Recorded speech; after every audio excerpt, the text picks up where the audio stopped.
Bonjour à toutes et à tous, j'espère que vous allez bien. Bienvenue dans ce nouveau panorama de la semaine, en finir avec les brutes et les abrutis. Alors on va parler évidemment de Gaza, on va parler de Trump et Musk qui bouleversent l'ordre du monde, on va parler des macronistes qui courent derrière l'extrême droite, nous allons parler d'Hanouna et de la marche du 22 mars. Générique.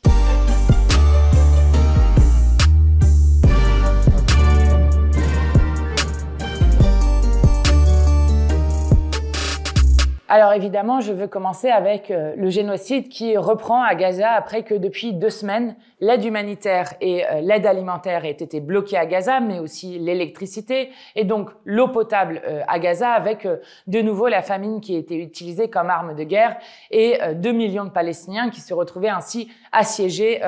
par Netanyahou. Eh bien, Netanyahou recommence le génocide depuis lundi soir, mardi matin, où nous nous sommes réveillés avec des images qui sont absolument insoutenables. Et en une seule nuit, près de 400 personnes, dont beaucoup d'enfants, qui ont été tués dans leur sommeil avec des frappes qui recommencent de nouveau, au point que depuis le début de la semaine, le bilan s'élève d'ores et déjà à 970 Palestiniens qui ont été tués par Netanyahou. Alors pourquoi est-ce que Netanyahou recommence de nouveau le génocide? Il le recommence d'abord pour sauver sa situation interne et parce que s'il n'y a pas le génocide qui continue, la colonisation qui continue en Cisjordanie de manière très forte, il va tout simplement se retrouver en prison. Pourquoi? Netanyahou est actuellement dans un procès pour corruption dans lequel il est en grande difficulté. Sa femme a une enquête criminelle ouverte contre elle. Et puis, il y a de nouveau des manifestations massives en Israël contre la politique de Netanyahou, plus une crise du budget qui fait que il y a une explosion des dépenses liées aux dépenses militaires et une chute du PIB, donc une difficulté économique qui est très compliquée et qui crée de grandes difficultés, d'où le fait qu'il casse le cessez-le-feu qui avait cours depuis plusieurs semaines. Évidemment, c'est absolument dramatique et ça s'accompagne d'un durcissement encore du positionnement de Netanyahou, puisque le parti d'extrême droite de Ben Gvir, qui était opposé à tout accord de cessez-le-feu, est de retour dans le gouvernement de Netanyahou après les frappes, avec partout soit un silence assourdissant des différents dirigeants du monde. Heureusement, les institutions internationales, notamment l'ONU, ont dénoncé fortement ce qui était en train de se passer, mais un silence assourdissant. Et puis, une couverture média qui est indigne, puisqu'on retrouve de nouveau, par exemple en France, sur BFM, Olivier Rafovitch, qui est porte-parole de l'armée de Netanyahou, qui parle de frappes préventives. Vous imaginez bien que des enfants, dont, je le rappelle, la moyenne d'âge de ceux qui ont été tués est de 5 ans, ne sont en rien des frappes préventives, mais sont des actes de génocide. C'est d'autant plus scandaleux que ça arrive alors que la semaine dernière, l'ancien Premier ministre français, Monsieur Attal, était avec plusieurs autres membres de son gouvernement précédent, dont notamment, alors il y avait Caroline Yadan qui est députée du coin, mais il y avait aussi Prisca Thévenot par exemple qui était présente et qu'il a été paradé auprès des différents génocidaires en Israël, alors que l'ONU a rendu la semaine dernière de nouveau un rapport qui atteste qu'Israël est en train de commettre des actes génocidaires contre le peuple palestinien. Et donc c'est d'autant plus insupportable que la France n'a toujours pas reconnu l'État de Palestine, ce que pourtant l'Espagne a fait, que la France n'a toujours déclaré aucune sanction à l'encontre de Netanyahou et de son gouvernement, que la France n'a toujours pas décrété d'embargo sur les armes et que la France n'a toujours pas suspendu l'accord d'association. Et ce, d'autant que bientôt, dans quelques jours, vont se rendre en Israël à la fois Jordan Bardella et Marion Maréchal Le Pen. Alors on n'est pas étonné que l'extrême droite israélienne invite l'extrême droite française, ce qui montre là aussi leur soutien entier et total au génocide, mais qui, là aussi, montre que, à part les peuples qui manifestent partout dans le monde entier, à la fois les libéraux et l'extrême droite sont en soutien total du premier génocide filmé de toute l'histoire de l'humanité. Là aussi, il est très important de ne pas laisser faire. Et la grande mobilisation qui s'organise le 22 mars partout dans le pays pour l'unité du peuple français contre le racisme, contre l'extrême droite, prend ainsi évidemment un tour internationaliste. Et évidemment, nous marcherons aussi le 22 mars pour la reconnaissance de l'État de Palestine et pour le cessez-le-feu, pour la solution à 2 États dans les résolutions de l'ONU. De même, sur la brutalité, on voit que aujourd'hui, le fait d'avoir Trump et Musk d'ailleurs à la tête de la première puissance militaire au monde crée des problématiques qui concernent le monde entier. Je vous avais déjà parlé de l'aide au développement qui ont des effets sur le monde entier et notamment sur les pays du Sud global, mais cette brutalité qui était annoncée avant l'investiture de Trump est en train de prendre des proportions énormes. Il y avait déjà les attaques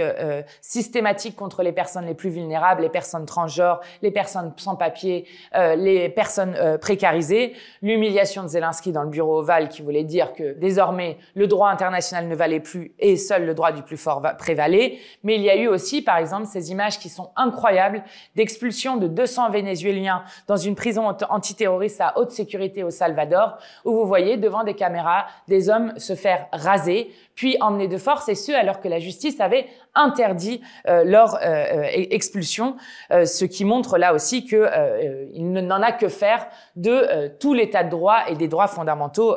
dans son propre pays. Mais je vais vous alerter sur un point en particulier, ce qui s'est passé à l'université Columbia. Parce que ce qui s'est passé, ces méthodes de répression qui sont utilisées à l'université Columbia, qui vous le rappelez, étaient à la pointe de la mobilisation des étudiants contre le génocide en cours à Gaza, de ces étudiants qui ne supportent pas qu'on leur apprenne le droit international en cours et qu'ensuite on laisse faire un génocide sans que personne ne dise rien. Eh bien, la répression ne s'est pas fait attendre, puisque Columbia non seulement a perdu énormément de subventions avec 400 millions de dollars qui ont été enlevés à Columbia, mais en plus de cela, des étudiants qui avaient été diplômés de Columbia, à qui on a retiré leur diplôme pour avoir participé aux manifestations anti-génocide. Et je le dis parce que ça ne se passe pas seulement dans les États-Unis de Trump et que nous, en France, nous avons déjà des étudiants à Sciences Po, notamment la présidente de l'Union étudiante à Sciences Po, qui s'est faite expulser de Sciences Po et de ses études juste pour elle aussi avoir manifesté contre le génocide toujours en cours malheureusement en Palestine. Donc avec l'idée évidemment de faire régner la terreur, de forcer au silence. Et on voit bien que Trump et Musk, par exemple, ont licencié depuis le début de l'investiture de Trump, c'est-à-dire en seulement 2 mois, 63 000 fonctionnaires et 170 000 autres suppressions sont annoncées, ce qui est évidemment d'une brutalité extrême. Et alors, il y a une des choses intéressantes dans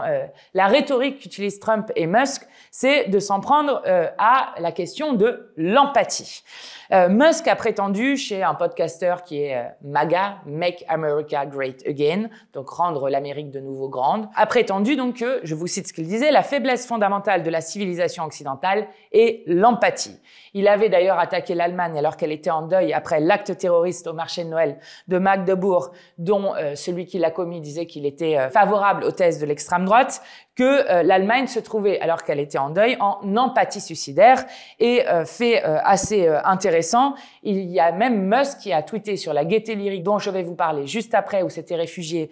des mineurs non accompagnés, donc des enfants au titre de la Convention internationale des droits de l'enfant, en tweetant un autre cas d'empathie suicidaire. C'est le problème avec cette empathie suicidaire, c'est qu'elle va mettre fin à la civilisation, en retweetant en plus un article qui était absolument faux, qui parlait de violences sexuelles qui se seraient produites à la gaieté lyrique, ce qui est absolument faux. Ils n'ont aucune idée, en fait, lorsqu'ils s'en prennent à l'empathie, de ce à quoi ils s'attaquent, c'est-à-dire à l'entraide qui a permis à l'humanité de survivre. On raconte souvent, par exemple, que Margaret Mead, qui est une anthropologue états-unienne très célèbre, lorsque un de ses étudiants lui demandait « Quel est pour vous le premier signe d'une civilisation ?» Elle répondait que pour elle, le premier signe de la civilisation, c'est lorsqu'on avait retrouvé une tombe vieille de 15 000 ans qui portait la trace d'un fémur ressoudé. S'il y avait un fémur ressoudé, ça voulait dire que quelqu'un avait pris soin de cette personne, l'avait nourrie, avait chassé pour elle pour la nourrir,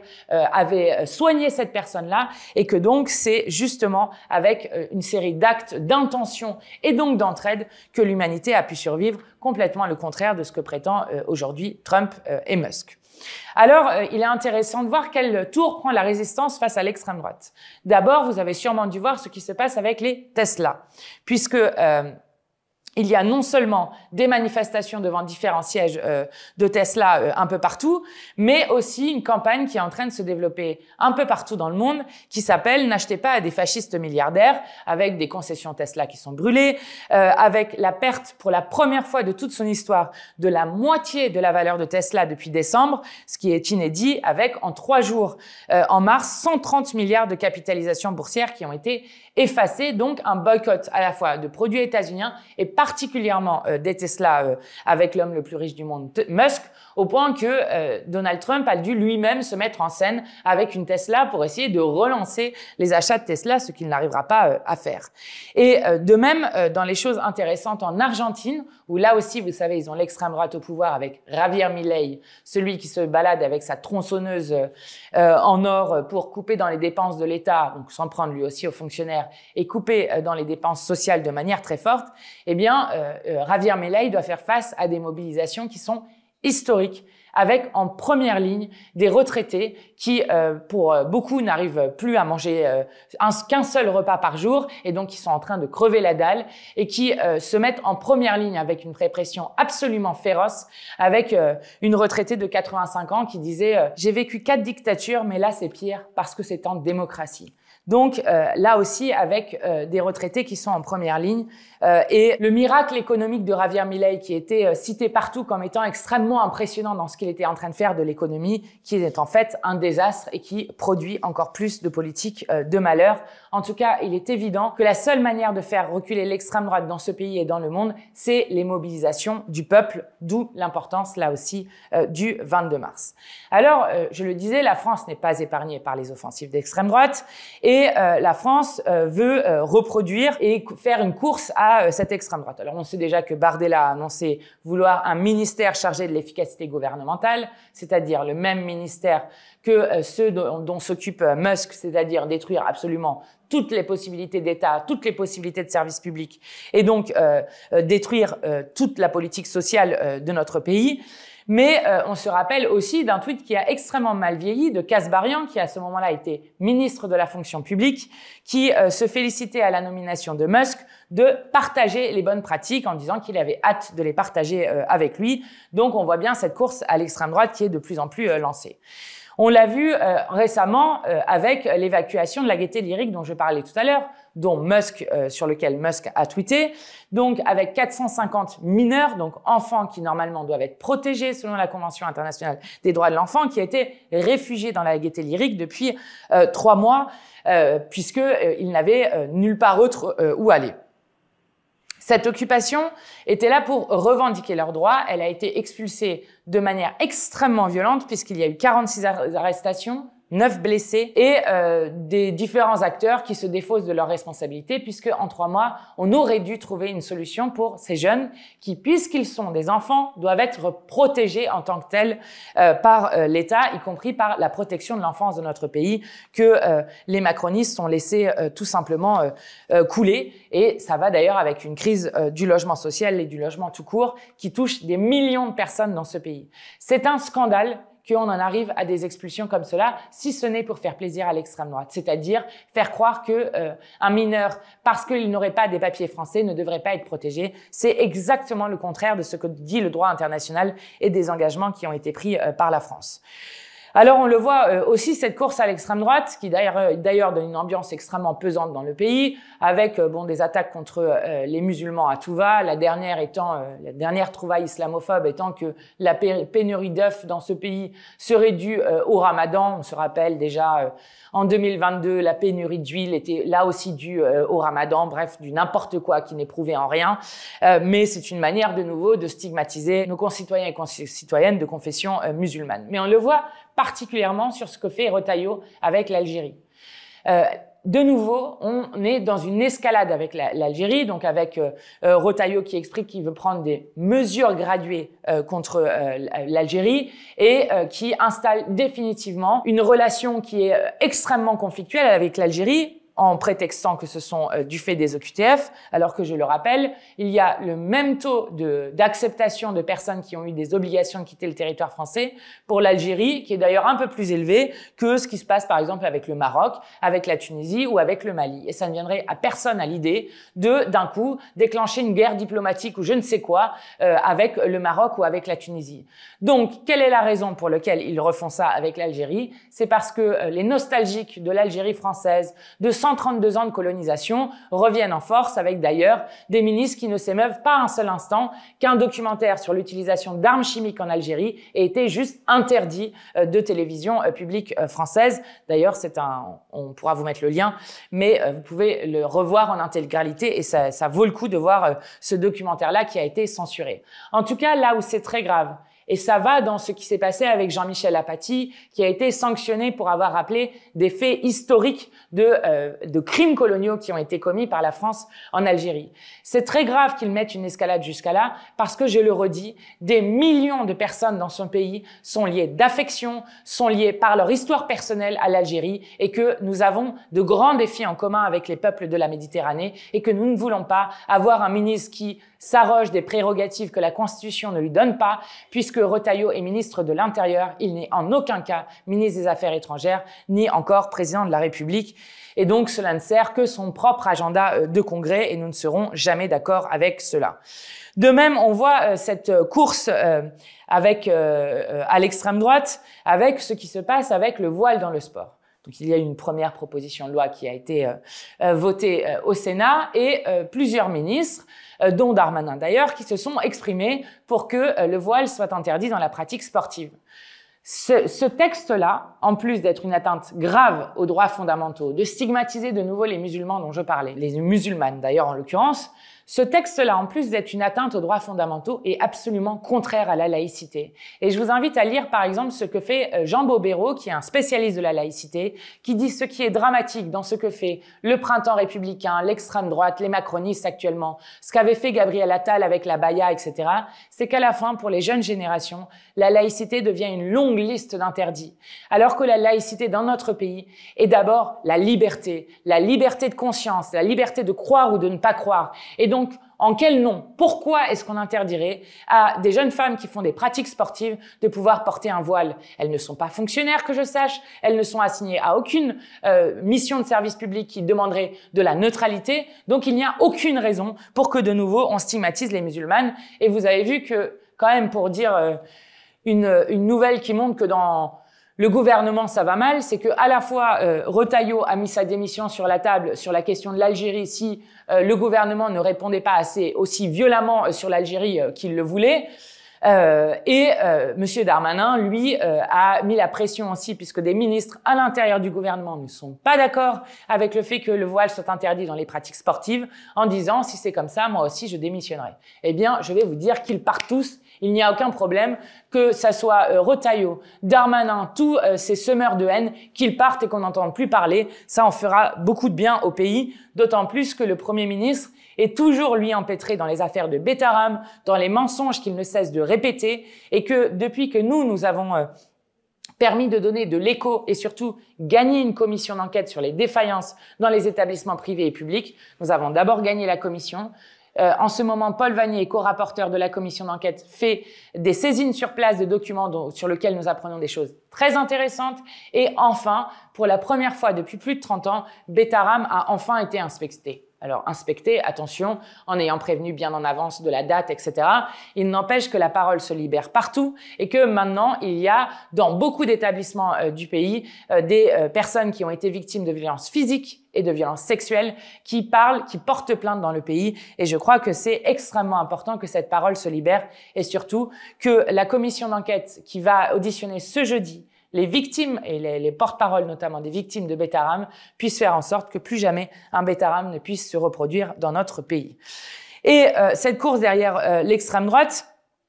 va avec un contexte international dont ils se saisissent évidemment beaucoup. Je vous avais déjà raconté que la semaine dernière, nous avions été invités comme présidente de groupe, à la fois moi-même et Manon Ombry, pour une réunion en présence du Premier ministre et du ministre des Armées, Le Cornu.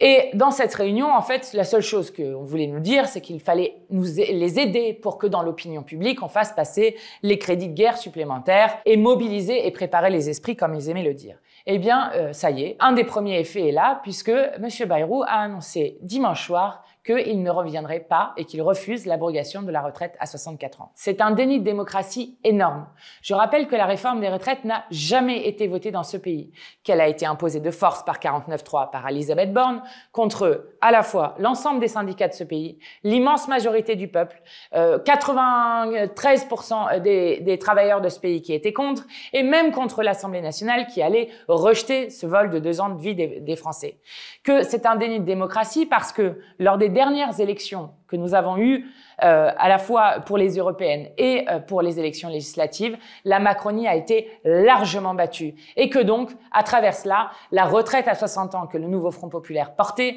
a, elle, gagné les élections. Et c'est un déni de démocratie parce que, eh bien, vous vous retrouvez avec une sorte de conclave qui ne sert plus à rien, donc qui a été fait là juste pour que le Parti socialiste,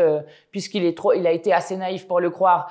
accepte de devenir un soutien sans participation au gouvernement de Bayrou et donc trahisse la parole qui a été faite aux électeurs et aux électrices. Et donc maintenant, le conclave est un endroit dans lequel vous ne pouvez plus abroger la retraite à 64 ans et surtout, on vous demande de revenir à l'équilibre budgétaire, le système des retraites. Je rappelle qu'il y a 2 ans de cela seulement, on nous avait dit que la réforme de la retraite à 64 ans permettait de revenir sur le déficit budgétaire des retraites. Donc vous avez bien compris ce qui va se passer. De nouveau, ils vont essayer de provoquer une autre régression de nos droits en expliquant que là aussi, il y a un problème de financement, ce qui est absolument faux si on a la volonté politique de le faire. En tout cas, ça, c'est la grande chose qu'ils ont faite et je le dis d'autant plus que sur le coup, sur cette question-là, le Parti socialiste, en laissant le gouvernement Bayrou continuer, a non seulement permis des mesures qui sont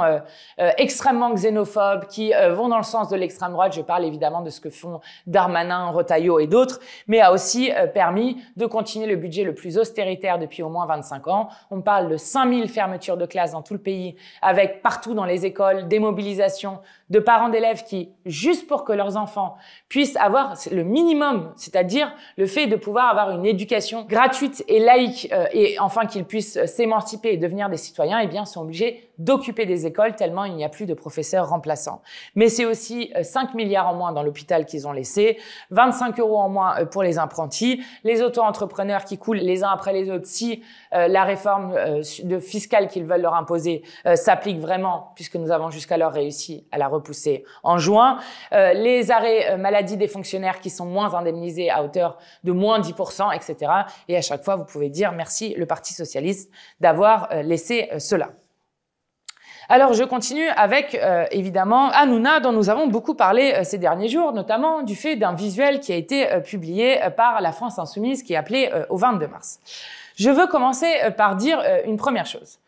Ce visuel a été retiré il y a maintenant plus d'une semaine et il a été retiré immédiatement lorsqu'il a été mis en comparaison avec une affiche ouvertement antisémite des années 30 et que du coup des gens se sont sentis blessés et visés, ce qui n'était aucunement notre intention. La deuxième chose très importante, c'est que jamais la France Insoumise n'a ciblé quelqu'un du fait de sa religion ou du fait de son origine réelle ou supposée. Si M. Hanouna était sur ces visuels, comme d'ailleurs beaucoup d'autres, c'était parce que c'était soit des personnalités d'extrême droite, il y avait par exemple Trump sur un des visuels, ou des relais de l'extrême droite. Et donc, ces relais de l'extrême droite, c'est notamment Cyril Hanouna qui consacre 53% de son temps d'antenne à l'extrême droite, qui est celui qui a eu 36 sanctions de l'Arcom, a été condamné notamment